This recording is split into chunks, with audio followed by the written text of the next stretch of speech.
Luke 6, a discussion about the Sabbath. One Sabbath day, as Jesus was walking through some grain fields, his disciples broke off heads of grain, rubbed off the husks in their hands, and ate the grain. But some Pharisees said, "Why are you breaking the law by harvesting grain on the Sabbath?" Jesus replied, "Haven't you read in the scriptures what David did when he and his companions were hungry? He went into the house of God and broke the law by eating the sacred loaves of bread that only the priests can eat. He also gave some to his companions, and Jesus added, 'The Son of Man is Lord, even over the Sabbath.'" Jesus heals on the Sabbath. On another Sabbath day, a man with a deformed right hand was in the synagogue while Jesus was teaching. The teachers of religious law and the Pharisees watched Jesus closely. If he healed the man's hand, they planned to accuse him of working on the Sabbath. But Jesus knew their thoughts. He said to the man with the deformed hand, "Come and stand in front of everyone." So the man came forward. Then Jesus said to his critics, "I have a question for you. Does the law permit good deeds on the Sabbath? Or is it a day for doing evil? Is this a day to save life or to destroy it?" He looked around at them one by one and then said to the man, "Hold out your hand." So the man held out his hand, and it was restored. At this, the enemies of Jesus were wild with rage and began to discuss what to do with him. Jesus chooses the 12 apostles. One day, soon afterward, Jesus went up on a mountain to pray, and he prayed to God all night. At daybreak, he called together all of his disciples and chose 12 of them to be apostles. Here are their names: Simon, whom he named Peter; Andrew, Peter's brother; James, John, Philip, Bartholomew, Matthew, Thomas, James, son of Alphaeus, Simon, who was called the Zealot, Judas, son of James, Judas Iscariot, who later betrayed him. Jesus teaches his disciples the great sermon. Crowds follow Jesus. When they came down from the mountain, the disciples stood with Jesus on a large, level area, surrounded by many of his followers and by the crowds. There were people from all over Judea and from Jerusalem and from as far north as the sea coasts of Tyre and Sidon. They had come to hear him and to be healed of their diseases, and those troubled by evil spirits were healed. Everyone tried to touch him because healing power went out from him, and he healed everyone. Beatitudes and sorrows. Then Jesus turned to his disciples and said, "God bless you who are poor, for the kingdom of God is yours. God blesses you who are hungry now, for you will be satisfied. God blesses you who weep now, for in due time you will laugh.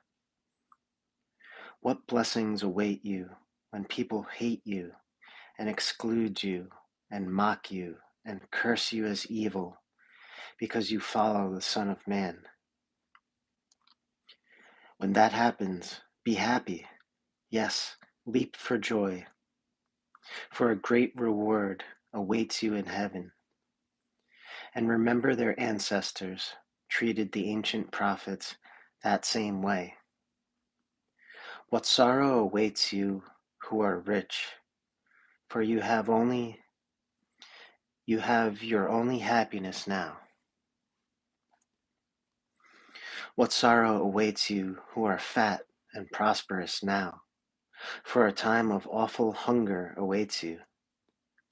What sorrow awaits you who laugh now, for your laughing will turn to mourning and sorrow. What sorrow awaits you who are praised by the crowds, for their ancestors also praised false prophets. Love for enemies.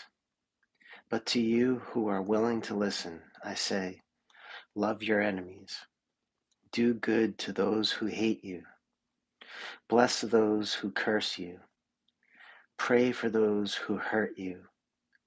If someone slaps you on one cheek, offer the other cheek also. If someone demands your coat, offer your shirt also. Give to anyone who asks, and when things are taken away from you, don't try to get them back. Do to others as you would like them to do to you. If you love only those who love you, why should you get credit for that? Even sinners love those who love them. And if you do good only to those who do good to you, why should you get credit? Even sinners do that much. And if you lend money only to those who can repay you, why should you get credit? Even sinners will lend to other sinners for a full return. Love your enemies. Do good to them. Lend to them without expecting to be repaid. Then your reward from heaven will be very great, and you will truly be acting as children of the Most High. For he is kind to those who are unthankful and wicked. You must be compassionate, just as your Father is compassionate. Do not judge others. Do not judge others, and you will not be judged. Do not condemn others, or it will all come back against you. Forgive others, and you will be forgiven. Give, and you will receive. Your gift will return to you in full, pressed down, shaken together to make room for more, running over and poured into your lap. The amount you give will determine the amount you get back. Then Jesus gave the following illustration. Can one blind person lead another? Won't they both fall into a ditch? Students are not greater than their teacher, but the student who is fully trained will become like the teacher.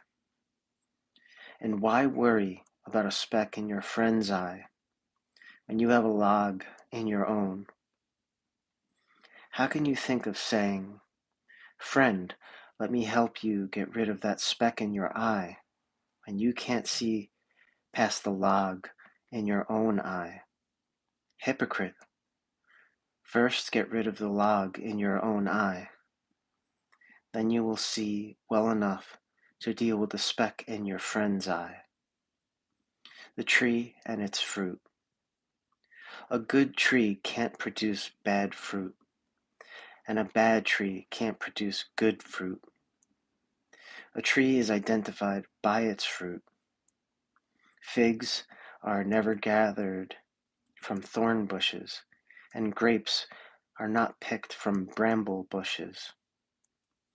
A good person produces good things from the treasury of a good heart, and an evil person produces evil things from the treasury of an evil heart.